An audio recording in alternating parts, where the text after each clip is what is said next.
ఇండ్లల్లో జర్రసేపు current పోతేనే fan ఆగిపోయిందని, ఫోన్లో charging లేదని, రైస్ కుక్కర్లో అన్నం సగమే ఉడికిందని ఆగమాగమవుతుంటారు పబ్లిక్. అదే పబ్లిక్ దావఖాన్లలో కరెంటు పోతే ఇంకేమవుతారు? ఇగో గిట్ల అవుతారట. కాక చెప్తూ నేను ఎప్పుడు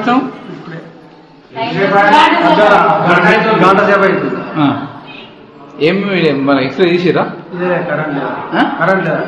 జనరేటర్ ఉంటుంది మరి గవర్నమెంట్ లో జనరేటర్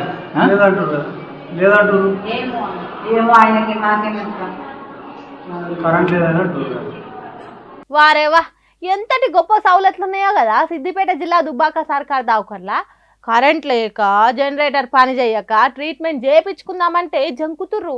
ఏడ స్కానింగ్లు సగం దాకా అయినాడు ఇట్లనే ఆగిపోయి ఇరికిపోతారో అని దవాఖాన సిబ్బందికి చెప్పిన, అధికారులకు మొరబెట్టుకున్నా, చెవిన పెట్టిన పాపన పోలేరట. ఇంకా ఎట్లా చెప్తారు, ఏం చెప్తారు ఇక పేషెంట్లు?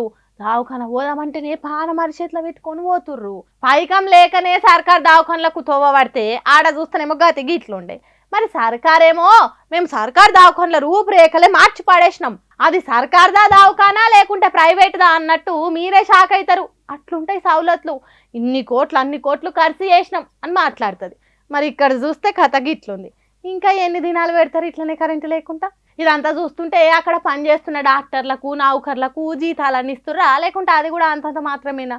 జర దీని గురించి ఆలోచన వేయాలని కోరుతురు అక్కడి పబ్లిక్.